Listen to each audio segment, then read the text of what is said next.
Halo anak-anak, gimana kabar kalian? Semoga kita semua dalam keadaan sehat dan selalu diberikan semangat untuk belajar dari rumah.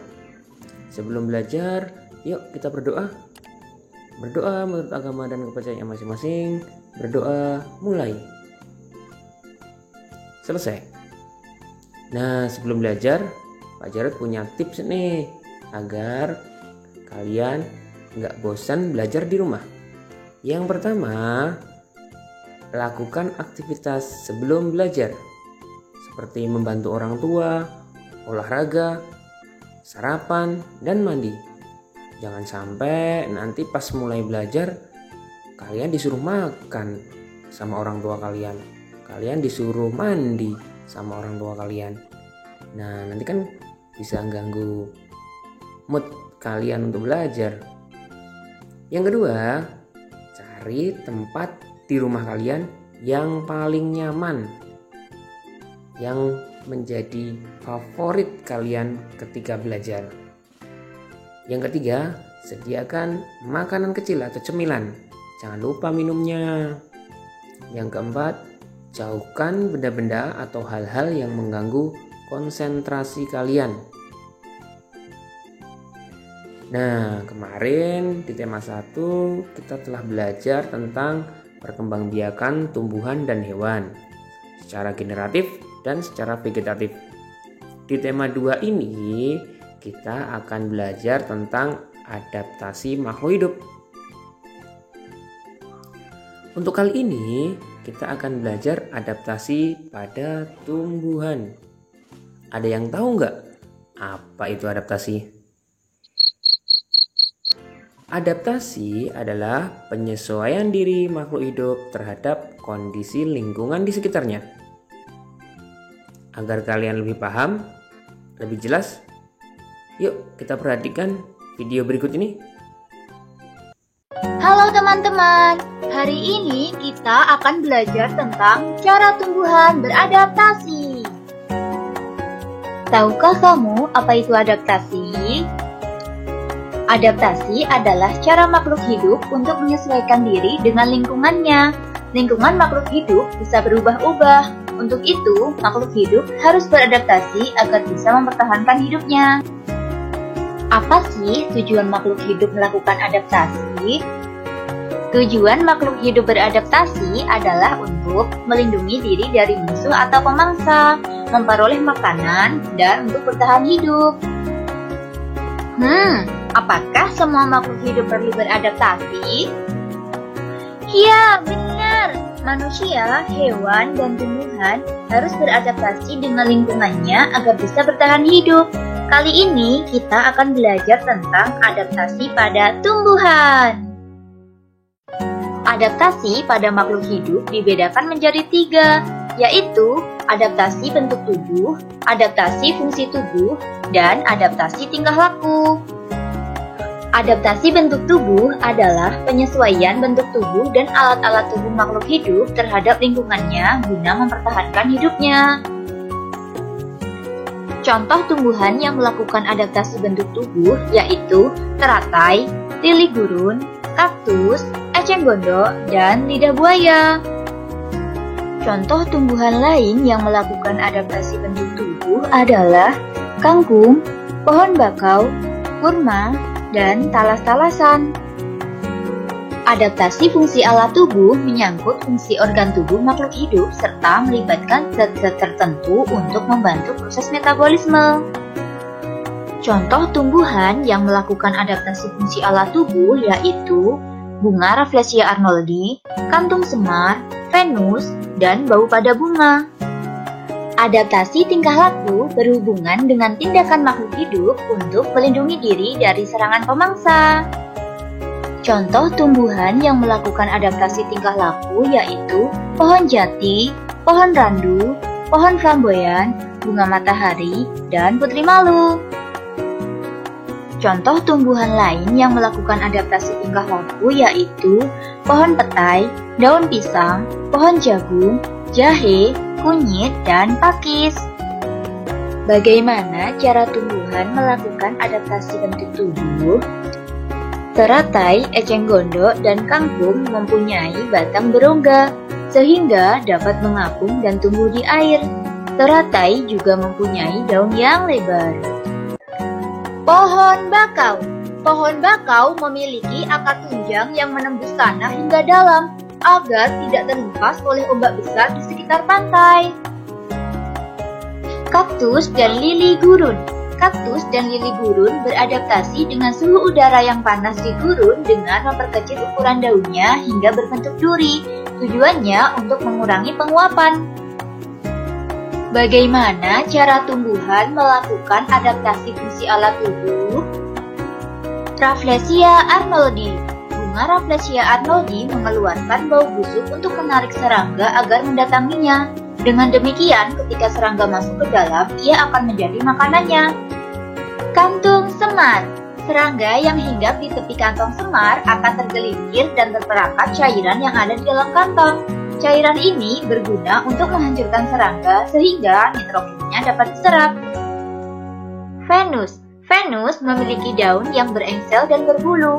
Saat serangga menyentuh bulu-bulu halus pada daun tersebut, kedua bagian daun akan menutup dengan cepat. Serangga akan terperangkap di dalamnya.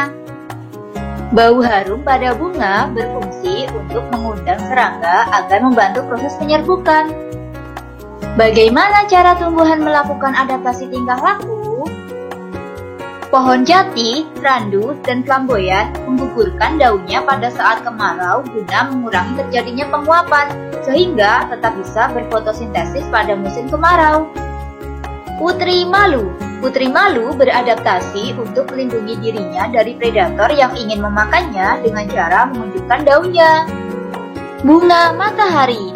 Bunga matahari menghadap arah sinar matahari untuk mendapatkan sinar matahari. Bunga matahari tidak dapat hidup di daerah yang tidak cukup mendapatkan cahaya matahari. Selain adaptasi di atas, ada tumbuhan yang beradaptasi untuk melindungi diri dari musuh, yaitu pohon jeruk, salak, dan bunga mawar mempunyai duri pada batangnya untuk melindungi diri dari musuh. Buah durian. Buah durian mempunyai buah yang berduri agar tidak dimakan serangga. Pohon nangka dan sawo. Pohon nangka dan sawo mempunyai getah untuk melindungi diri dari musuh. Pohon bambu. Pohon bambu mempunyai bulu gatal untuk melindungi diri dari musuh. Pohon jarak dan kecubung. Pohon jarak dan kecubung mempunyai zat beracun untuk melindungi diri dari musuh. Bunga batu. Bunga batu melakukan kamuflase sehingga tidak terlihat untuk melindungi diri dari Hai musuhnya. teman-teman, pada pembahasan yang lalu, kita jadi tahu kalau ternyata di sekitar kita ada hewan-hewan yang mempunyai ciri-ciri khusus. Iya, Bol. Setiap hewan maupun tumbuhan punya cara untuk dapat menyesuaikan diri dengan lingkungan hidupnya sehingga mereka dapat bertahan dan terus berkembang biak. Ciri-ciri khusus itu tidak hanya dimiliki oleh hewan loh, Bol. Tumbuhan juga punya, seperti rongga-rongga udara pada batang teratai. Teratai kan tumbuhnya dari dasar air, Pipo. Dan tangkai daun cenderung tumbuh menjalar sehingga helai daun terlihat mengapung. Tapi tangkai bunganya bisa tumbuh tegak sehingga bunga teratai dapat muncul dan menyembul keluar dari permukaan air. Jika batang atau akar teratai dibelah melintang, akan terlihat lubang atau rongga udara yang berfungsi membawa oksigen ke batang dan akar.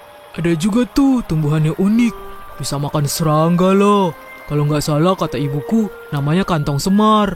Kantong semar dan Venus itu sih pemakan serangga, Bol. Tumbuhan kantong semar tumbuh di rawa-rawa. Kandungan nitrogennya sedikit sehingga tidak memenuhi kebutuhan tumbuhan. Untuk memenuhi kebutuhan nitrogen, jadinya bergantung pada serangga sebagai pelengkap nutrisinya. Daunnya kantong semar seperti piala ya, Pipo? Iya ya. Lalu dinding dalam piala mengeluarkan nektar atau cairan manis untuk memikat serangga. Oh, aku tahu. Pantas aja. Ternyata serangga bisa terpikat nektar dan hinggap pada dinding piala. Lalu jatuh dalam cairan di dalam daun yang melarutkan serangga. Lalu daun akan menyerap nitrogen dari serangga yang kejebak itu. Kalau daun Venus, gimana tuh, Pipo?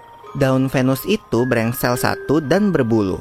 Daunnya terbuka selama menunggu serangga datang. Saat serangga menyentuh bulu-bulu peka pada daun, maka kedua daun akan menutup dengan cepat. Lalu, si daun akan mencernakan serangga dan menyerap nitrogennya. Ada satu nih, bunga besar tapi berbau busuk. Gak kebayang deh baunya. Katanya bau bangkai gitu. Itu bunga Rafflesia, Bol. Rafflesia tidak berklorofil. Untuk mendapatkan makanannya, Rafflesia perlu hidup sebagai parasit pada akar tumbuhan. Batang Rafflesia terdiri dari jaringan benang halus yang tumbuh di jaringan tumbuhan inangnya. Hidupnya menjalar di hutan hujan tropis loh Pipo. Dan adanya di daerah Asia Tenggara. Salah satunya ada di Bengkulu. Rafflesia adalah bunga terbesar di dunia, Bol. Garis tengahnya aja sekitar 1 meter. What? Rafflesia berkembang biak melalui penyerbukan yang dibantu serangga seperti lalat.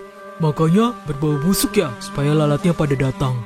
Bunga ini hanya mekar selama kurang lebih 7 hari aja loh. Setelah itu akan mati dan membusuk. Kalau tadi tumbuhan yang bau banget, sekarang ada tumbuhan yang tajam nih. Itu namanya kaktus. Selain duri yang dimiliki, kaktus sangat jago dalam menyimpan air. Karena kaktus tumbuh di daerah padang pasir yang panas dan kering. Ketika hujan turun, kaktus menyerap air sebanyak mungkin. Kaktus memiliki satu akar yang panjang menembus ke dalam tanah dan rambut akar yang menyebar ke samping. Itu sebabnya akar kaktus mengisap air pada waktu hujan sebelum air menguap. Air tersebut disimpan dalam batangnya yang gemuk. Batang kaktus dilindungi oleh kulit yang tebal untuk mengurangi kehilangan air karena penguapan. Setelah hujan, batang kaktus membengkak. Lalu pada musim kering, kaktus mengerut kembali ketika airnya telah terpakai. Kandungan air dalam batang kaktus dapat mencukupi kebutuhan kaktus selama 2 tahun musim kering loh. Daun kaktus adalah duri-duri pada batang kaktus loh, Bol. Duri ini mempunyai permukaan kecil sehingga mengurangi kehilangan air karena penguapan. Jadi, duri pada kaktus tidak sekedar ada begitu saja ya Pipo. Duri juga bisa melindungi kaktus dari hewan yang ingin merusak lapisan tahan airnya. Selain kaktus, ada tanaman lain nih yang bisa menyerap air, yaitu anggrek. Anggrek merupakan jenis tumbuhan epifit yang hidup menumpang pada tumbuhan lain, namun tidak merugikan tumbuhan yang ditumpanginya. Anggrek menumpang pada cabang pohon besar sehingga mendapatkan sinar matahari untuk proses fotosintesis. Anggrek juga punya akar gantung yang digunakan untuk menyerap air hujan dan stomata pada daun untuk mendapatkan karbon dioksida. Pada bagian akar gantung ini pun terkadang terdapat klorofil sehingga fotosintesis mungkin terjadi pada bagian ini. Wah Pipo, pencipta kita tuh kreatif banget ya. Di pelajaran kali ini, aku jadi lebih tahu lagi tentang ciri-ciri khusus pada tumbuhan. Ya Bol, ternyata apa yang terjadi pada tumbuhan tertentu itu ada gunanya. Sampai ketemu di pelajaran berikutnya. Gimana setelah lihat video tadi? Jadi tambah paham kan? Agar kalian lebih paham, yuk kita bahas satu persatu. Makhluk hidup untuk menyesuaikan diri terhadap lingkungan, mereka perlu beradaptasi. Apa tujuan adaptasi makhluk hidup itu? Yang pertama, untuk melindungi diri dari musuh atau pemangsa. Yang kedua, untuk mencari makan. Yang ketiga, untuk mempertahankan hidupnya. Adaptasi itu dibagi menjadi 3. Morfologi atau bentuk tubuh, fisiologi atau fungsi tubuh, dan tingkah laku. Ingat ya, ada 3. Morfologi, fisiologi, dan tingkah laku. Berdasarkan tempat hidupnya, tumbuhan dibagi menjadi beberapa jenis. Yang pertama, xerofit. Tumbuhan yang hidup di tempat kering atau kurang air. Contohnya ya kaktus, buah naga, kurma, lidah buaya, dan lain sebagainya. Yang kedua, hidrofit. Pakai D, hidrofit. Hidup di tempat berair. Contohnya teratai, enceng gondok, kiambang, kangkung, dan lain sebagainya. Yang ketiga, higrofit. Pakai G. Kalau tadi pakai D, sekarang pakai G, higrofit. tumbuhan yang hidup di tempat lembab. Contohnya ya lumut, paku, talas, dan lain sebagainya. Yang keempat, ada juga yang namanya halofit. Tumbuhan yang hidup di tempat berair tapi berkadar garam tinggi. Contohnya ya tumbuhan bakau. Yang kelima, ada tumbuhan epifit, yaitu tumbuhan yang hidup menempel di tumbuhan lain. Contohnya anggrek, terus kemudian benalu, dan lain sebagainya. Satu lagi itu ada tropofit, tumbuhan yang hidup di tempat pergantian musim panas dan hujan.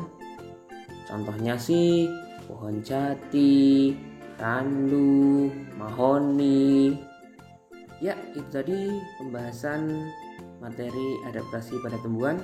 Supaya kalian lebih paham lagi, kalian bisa baca buku-buku paket, buku LKS, dan menyaksikan video-video yang ada di YouTube yang sesuai dengan materi.